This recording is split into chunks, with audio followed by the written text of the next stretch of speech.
दोस्तों नमस्कार।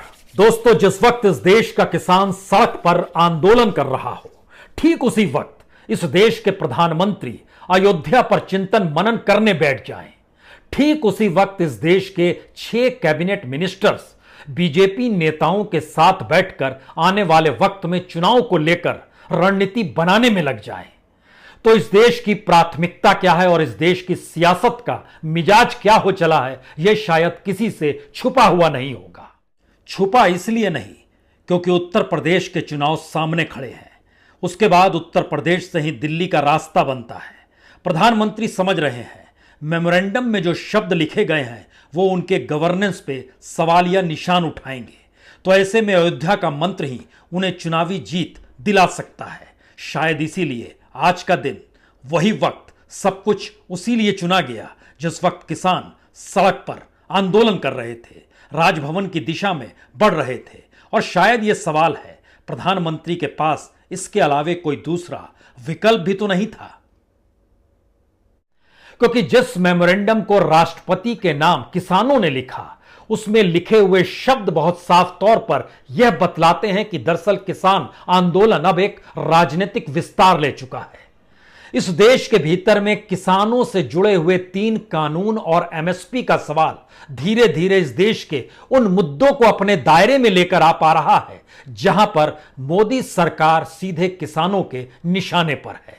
क्योंकि मेमोरेंडम में लिखे हुए शब्द खेती बचाओ लोकतंत्र बचाओ, यह मैसेज राष्ट्रपति तक पहुंचाने के लिए अगर राजभवन का रास्ता किसानों ने चुना तो सरकार ने भी अपने तौर पर आज साफ कर दिया कि उसके लिए महत्वपूर्ण सियासत है, उसके लिए महत्वपूर्ण सत्ता में बने रहना है, उसके लिए महत्वपूर्ण राजनीतिक चुनाव जीतने के लिए उन परिस्थितियों को अपने साथ खड़ा करना है जिन परिस्थितियों को किसान इस देश में बनाना चाहते हैं। दरअसल इसकी बेहद महीन लकीर पहली बार यह नजर आ रही है कि किसान चाहे अनचाहे अपने 7 महीने के आंदोलन का विस्तार करते हुए धीरे धीरे इस देश की तमाम राजनीतिक दलों से जुड़े मुद्दे और इस देश की सामाजिक आर्थिक परिस्थितियों को साथ लेकर चल पड़ा है और उसका दायरा धीरे धीरे बड़ा होते चला जा रहा है। लेकिन दूसरी तरफ सरकार भी इस बात से अनभिज्ञ नहीं है। इसीलिए किसी राज्यपाल या किसी राजभवन तक किसानों को पहुंचने नहीं दिया गया, चाहे वो देहरादून हो, चाहे वो चंडीगढ़ हो, चाहे वो दिल्ली ही क्यों ना हो। लेकिन राजभवन पहुंचकर राज्यपाल से मिलकर उनके हाथों में मेमोरेंडम देने की कोशिशें जरूर हुई। तो पहले इन तस्वीरों को देखिए। इन तस्वीरों के जरिए समझ पाएंगे आप कि दरअसल किसानों को राजभवन जाने से रोका गया और वह किस अंदाज में था। तो राजभवन तक किसान पहुंच नहीं पाए, राज्यपाल के जरिए राष्ट्रपति तक मेमोरेंडम पहुंच ना पाए। इसके लिए जो नजारा नजर आया वो बैरिकेडिंग का था। तो क्या वाकई किसानों ने इस देश के भीतर में एक ऐसी स्थिति पैदा कर दी है जहां पे पुलिस और प्रशासन को बहुत साफ निर्देश दिया गया है कि वह किसी भी हालत में इस देश की सत्ता सरकार पर कोई भी सवाल खड़ा करे तो उसे रोक दिया जाए। क्योंकि जितनी बड़ी तादाद में यह बैरिकेडिंग की गई वो नजारा वाकई डराने वाला है। सड़क पर कील भी देखी, सीमेंटिंग भी देखी, पुलिस की मौजूदगी भी देखी, लेकिन इस तरीके से सिर्फ मेमोरेंडम रोकने के लिए। लेकिन किसान रुका नहीं, थमा नहीं, वो आगे बढ़ता चला गया। उसके हाथ में जो मेमोरेंडम था उसमें बहुत साफ तौर पर इन बातों का जिक्र था कि दरअसल किसानों के मशवरे के बने कानून बनाया गया, कानून को पारित भी संसद में बिना वोटिंग के कर दिया गया, कीमत बड़े व्यापारी तय करेंगे, इस स्थिति को लाया गया। फिर से सड़क पर वही बैरिकेडिंग, वही कील, उसी तरीके से वाटर कैनन की स्थिति, उसी तरीके से बड़ी तादाद में पुलिस की मौजूदगी के बीच किसानों को रोकने की स्थिति। लेकिन यह भी समझना होगा, किसान इस हकीकत को जान रहा है कि दरअसल जो कानून है उस कानून से आगे बढ़कर अब समाज के हर क्षेत्र को अपने आंदोलन से जोड़ने की स्थितियां धीरे धीरे बन तो रही है। शायद इसीलिए एक तरफ सत्ता सरकार पुलिस प्रशासन के जरिए बैरिकेड लगाकर और रोकने का प्रयास करती नजर आई, तो दूसरी तरफ किसान हार मानने को तैयार नहीं था। और मोहाली का यह पूरा दृश्य है, चंडीगढ़ के बेहद करीब आता है मोहाली, वहीं पर वाटर कैनन की स्थिति पैदा की गई। और दूसरी तरफ अगर हरियाणा है तो वो पंचकुला का इलाका है, वहां पर भी कमोवेश वही स्थिति। पंजाब में कांग्रेस की सरकार है, हरियाणा में बीजेपी की सरकार है, दोनों की राजधानी चंडीगढ़ में है, दोनों तरफ से किसानों को चंडीगढ़ ही पहुंचना था। लेकिन फिर वही सवाल, मेमोरेंडम के शब्द सत्ता और सरकार को डराते हैं। शायद इसीलिए इतनी बड़ी तादाद में किसानों को रोकने का जो प्रयास किया जा रहा था लगातार, वो एक तरह से संदेश भी था कि हम किसान आंदोलन से नहीं घबराते हैं। वो संदेश भी था कि किसी भी हालत में किसानों को राजभवन नहीं पहुंचने दिया जाएगा, या फिर इस देश की संवैधानिक स्थितियों पर अगर आप सवाल खड़ा कर रहे हैं तो हम उसे नहीं मानेंगे। यानी सियासत इस मूड में है कि वो संघर्ष अगर किसान सड़क पर करेगा तो उसे सड़क पर ही ध्वस्त किया जाएगा, और राजनीतिक तौर पर अगर मुद्दा बनेगा तो उस मुद्दे को भी हम ही बनाएंगे। शायद इसीलिए सब कुछ खुले तौर पर हुआ।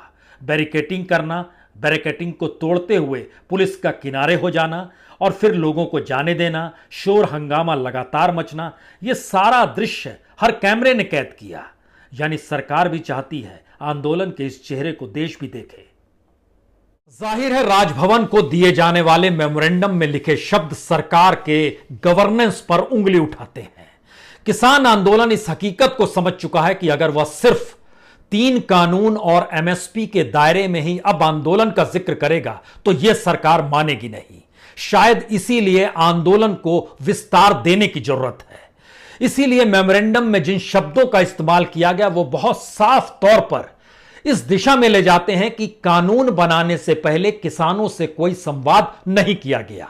किस तरीके से इस देश के भीतर में कानून किसानों के लिए नहीं, कॉरपोरेट के लिए है।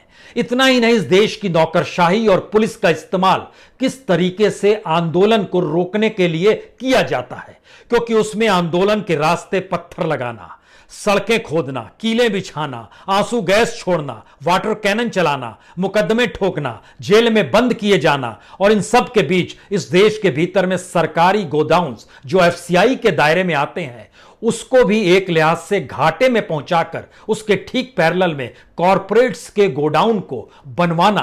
दरअसल ये एक ऐसी परिस्थिति है जो भारत की किसानी के साथ इस देश की कॉरपोरेट की इकोनॉमी को, कॉरपोरेट को लाभ पहुंचाने की दिशा में ले जाती है। यानी भारत की किसानी अर्थव्यवस्था किस तरीके से किसान के हाथ में ना रहे, उस दिशा में किसान आंदोलन बताने के लिए निकल पड़ा है।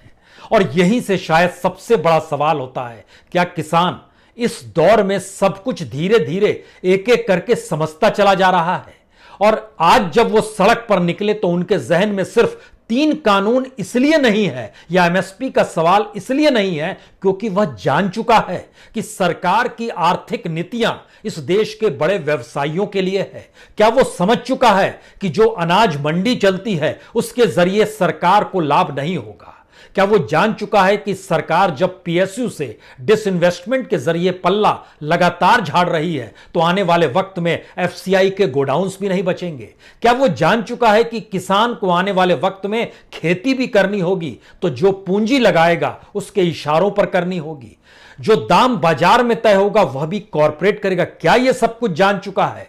क्योंकि जो आज देश के अलग अलग हिस्सों में किसान निकले, खासतौर से पंजाब और हरियाणा के किसान और खास तौर से पश्चिमी उत्तर प्रदेश के किसान, इन जगहों से किसानों के हुजूम को अगर आप ध्यान से देखेंगे तो एक बात आपको समझ में आ जाएगी, इसमें खेत में काम करने वाला किसान भी है, इसमें खेत और मंडी के बीच काम करने वाला बिचौलिया भी है, इसमें अनाज मंडी के भीतर जो अपने तौर पर कीमत तय करते हैं वह किसान भी है, और जो अंतर्राष्ट्रीय बाजार में किसान के माल और उस प्रोडक्ट को बेचने कर मुनाफा कमाते हैं उनकी मौजूदगी भी है।